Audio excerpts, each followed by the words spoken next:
The video on something I'm just a bit curious about. And instead of just looking on the internet or asking an expert, I just thought I'd have a go. So I was playing around with cakes and putting different things in them, and it was a orange powder. So it was dehydrated oranges that I then turned into a powder, and as a way of kind of flavouring the cakes. And I was kind of thinking, well, it had mixed results, which I'm always interested in because they lead down interesting avenues. So I was kind of thinking, well, did it fail because there was too much of a non-flour ingredient in it? So the ratios of a cake are normally 4 ounces. I work in ounces. I should work in grams, but I work in ounces when I do cakes. So it's 4 ounces of sugar, 4 ounces of butter, 4 ounces of self-raising flour. It's a flour that's already got baking powder in, and then 2 eggs, 2 medium-sized eggs. And that's the kind of ratio. And I was kind of thinking, well, did it not work particularly well because the ratio of flour was off? And then I was thinking, well, what is the reason why we use wheat flour in cakes? Is it because of the gluten in the cakes, in the flour, that helps the cake rise? So we use wheat flour instead of corn flour because corn flour hasn't got much gluten in it, if any. So I was kind of thinking, well, could you? My train of thought, that's how it was going, was could you then use a bread flour? If it's the gluten is the important ingredient in a cake, could you use a bread flour which has got a higher gluten content to compensate for something like the dehydrated orange powder that I put in? So I'd be able to put in more dehydrated orange powder into a cake if I used bread flour, because the bread flour's got more gluten. That's what I was thinking, and that's what I've gone around all around the houses trying to explain. So I was interested in that. So I kind of thought, well, let's start out and let's make a cake with bread flour instead of self-raising flour. So this is the cake that's going to be made with strong bread flour. It's baking parchment's old. I've used it for something else, so I'm just faffing around, so I'm not bothered about it being a pristine bit of baking parchment. I don't know why I'm making excuses. So that is 100% bread flour that I've used. So 2 eggs, 4 ounces of butter, 4 ounces of sugar, 4 ounces of flour, a little bit of baking powder because there's not baking powder in strong bread flour. And then to counterpoint that, I'm going to make some. I made this cake, same recipe, but I've used cornmeal. I didn't want to use corn flour because I've got this cornmeal in the cupboard, and I don't think cornmeal's got any gluten in it.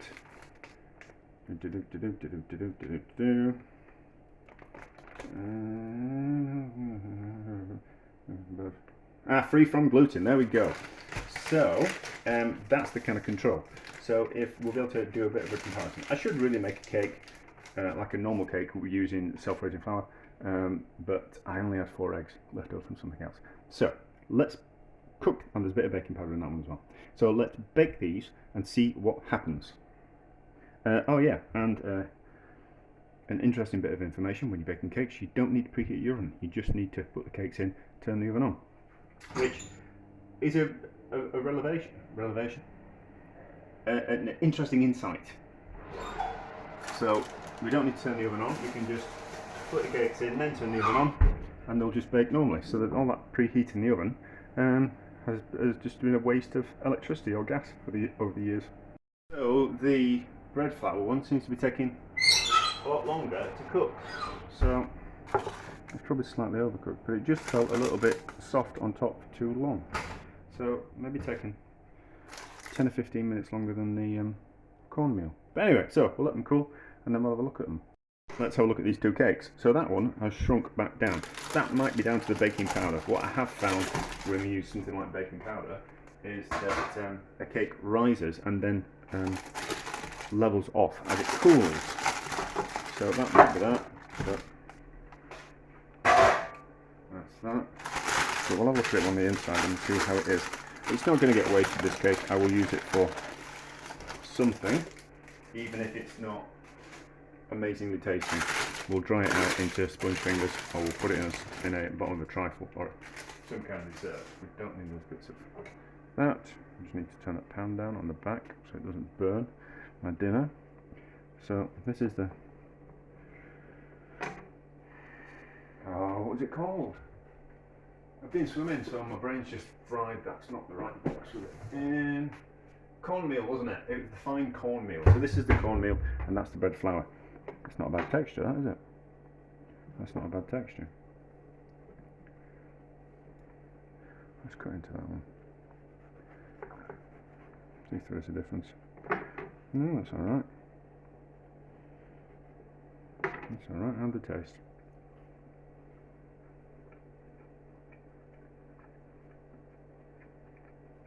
That's nice. I mean, it's like bordering on polenta, isn't it? Like a bland cake. That's nice. This isn't just as... It looks like it's wanted to sink back down. So that's a better kind of cake crumb. That looks like it's wanted to become heavier. So I don't know what the reason is for that, but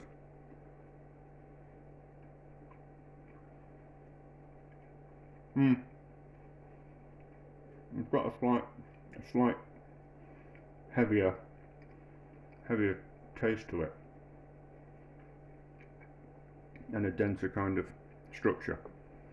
So yeah, that's kind of quite interesting. So that's bordering on more bready. Yeah, it's kind of aiming towards the bread type of thing. So, but I did over whip it as well. So when I was mixing the flour in, I had it on for maybe 4 or 5 minutes. So it was agitating the gluten in the flour, which is what you do when you knead the bread, because that was also a little part of the experiment. So we can use bread flour to make a cake, and we don't have to use a normal flour like we can use cornmeal to make a cake.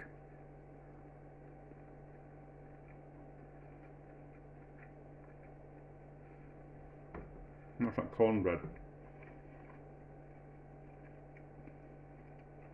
in America. I wonder if it's the same recipe as I wonder if it just replaces the flour with cornmeal or cornstarch.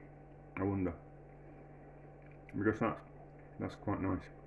But I've always kind of thought cornbread was a bit bland. But that's kind of quite nice. So interesting experiment.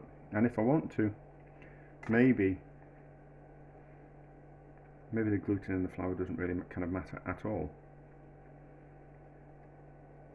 because that's kind of happened. But the gluten would help with the structure, and the egg helps with the structure as well. So maybe by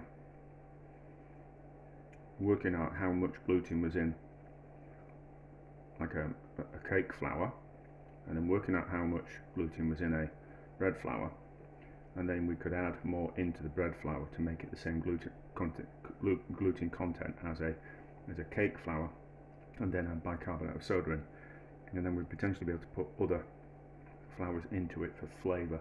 Wouldn't necessarily have to be flour, but could take different things like the dehydrated orange powder and other things into a cake to add flavour, as a way of doing it without destroying the structure of the cake.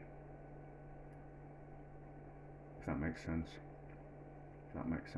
Yeah. So an interesting experiment, and answer questions and give me a few more. So generally that's a success.